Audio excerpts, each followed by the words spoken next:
श्री अमोल कुल्हे जी। धन्यवाद अध्यक्ष महोदय। हम सब जानते हैं कि आज हम कोरोना की वैश्विक महामारी से लड़ रहे हैं। हमारे देश में पहला केस 30 जनवरी को पाया गया था। आज 9 महीने बाद क्या परिस्थिति है? सरकार अपनी पीठ थपथपा रही है कि रिकवरी रेट अच्छा है, मॉर्टेलिटी रेट में कमी आई है।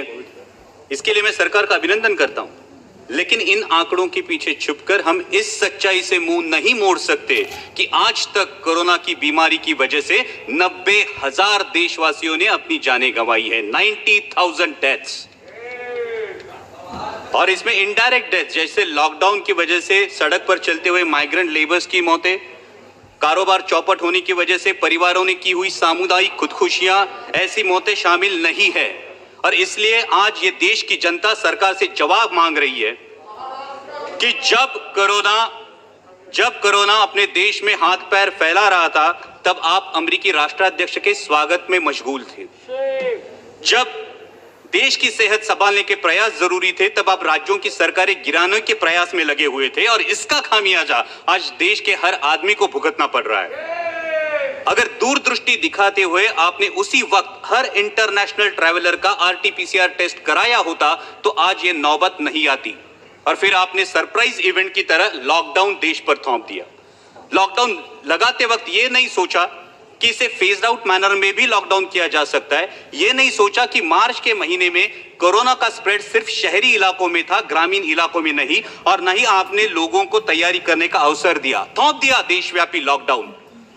परिणाम स्वरूप किसानों के हाथ से फसल चली गई, कईयों की रोजी रोटी चली गई, माइग्रेंट लेबर्स को सैकड़ों किलोमीटर पैदल चलना पड़ा। लोगों ने बच्चों को बिस्कुट खिलाकर, पानी पिलाकर सुला दिया, लेकिन आप पर विश्वास रखकर उन्होंने उफ तक नहीं की। फिर आपने कहा तालियां बजाओ, हमने तालियां बजाई, थालियां पीटी, घंटानाद किया, शंख ध्वनि किए, दिए भी जलाए, हमने सब किया, आप पर विश्वास रखकर किया। और विश्वास ये था कि सरकार पूरी जिम्मेदारी से कोरोना की रोकथाम करेगी। आज भी oxygen bed, ventilator, ICU bed की उपलब्धि के आंकड़े जोर शोर से बताए जाते हैं अध्यक्ष महोदय, लेकिन वास्तविकता क्या है?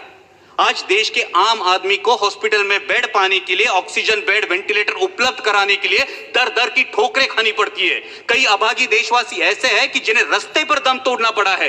क्या देश ने आप पर विश्वास जताया था, उसका यही फल आपने देश को दिया है? आज 9 महीने बाद भी सर्वशक्तिशाली सरकार देशवासियों के दिलों से इस दहशत को उखाड़ फेंक नहीं पाई, जिनकी उनके दिल में इनसिक्योरिटी है, अपनी जान को लेकर, अपनी सेहत को लेकर, अपने काम को लेकर, अपने भविष्य को लेकर। तो क्या यह हमारी विफलता नहीं है? आज कोरोना की मृत्यु संख्या में देश विश्व में दूसरे पायदान पर है अध्यक्ष महोदया, और फास्टेस्ट ग्रोइंग केस लोड में हमने अमेरिका और ब्राजील को पीछे छोड़ के पहला पायदान प्राप्त कर लिया। क्या यह भूषणावह है हमारे लिए? मैं सदन के माध्यम से अध्यक्ष महोदया स्वास्थ्य मंत्री जी से पूछना चाहता हूं कि क्या देश कम्युनिटी ट्रांसमिशन की फेज में है या नहीं? अगर इस सवाल का जवाब हां है, तो सरकार की सब पॉलिसीज फेल हो चुकी है, इसका यह सबूत है। और अगर इस सवाल का जवाब ना है, तो फिर प्रतिदिन 1 लाख के करीब केसेस कैसे पाए जाते हैं? अध्यक्ष महोदया, हमें यह सोचना चाहिए कि क्या हमें पॉलिसीज में बदलाव की आवश्यकता है। अब तक हम individual case identification, contact tracing और क्वारंटाइन के बजाय अब हम जियोग्राफिकल स्प्रेड ट्रैकिंग और उस एरिया में पर्याप्त आरोग्य सुविधा डिप्लॉय करने के बारे में क्या हमें सोचना चाहिए? आज कोरोना से जो युवा उभरे हैं वो प्लाज्मा डोनेट करने के लिए रेडी है, लेकिन मैं स्वास्थ्य मंत्री जी से अनुरोध करूंगा कि ICMR का अब तक प्लाज्मा डोनेशन के लिए, प्लाज्मा थेरेपी के लिए क्लियर डायरेक्टिव्स नहीं है। वही बात सलाइवरी टेस्टिंग की है, और वही बात औषधों के दरों की है। आज फैबीफ्लू ले लीजिए, आज रेमडेसिविर ले लीजिए, आम आदमी के जेब के पहुंच से ये दवाइयां आज भी बाहर है, इस पे विचार होना चाहिए। दुर्भाग्य की बात तो यह है अध्यक्ष महोदया कि जिन पर हमने कोविड वॉरियर्स करके फूल बरसाए, उनमें से कितने मेडिकल प्रोफेशनल्स की कोरोना से मृत्यु हुई, इसकी भी जानकारी हमारे पास नहीं है। यह दुर्भाग्य की बात है। जब मैं ज्योग्राफिकल डिस्ट्रीब्यूशन की बात कर रहा हूं अध्यक्ष महोदया, तो मैं मेरे साथी सांसद फैजल जी का अभिनंदन करूंगा कि लक्षद्वीप में आज तक एक भी कोविड का केस पाया नहीं गया, इसलिए मैं अभिनंदन करूंगा।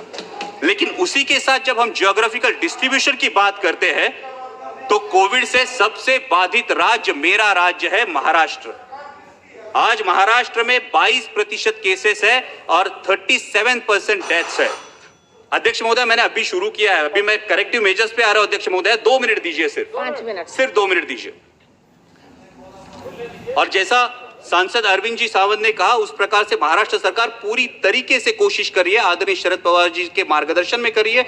हमारे स्वास्थ्य मंत्री राजेश जी टोपे आए दिन फील्ड पर है, लेकिन WHO के अनुमान के अनुसार नवंबर दिसंबर में हालात और बिगड़ सकते हैं अध्यक्ष महोदया। और ऐसे में भारत सरकार ने 1 सितंबर से महाराष्ट्र सरकार की ventilators, PPE kits, testing kits, N95 mask, ये मदद पूरी तरह से रोक दी है।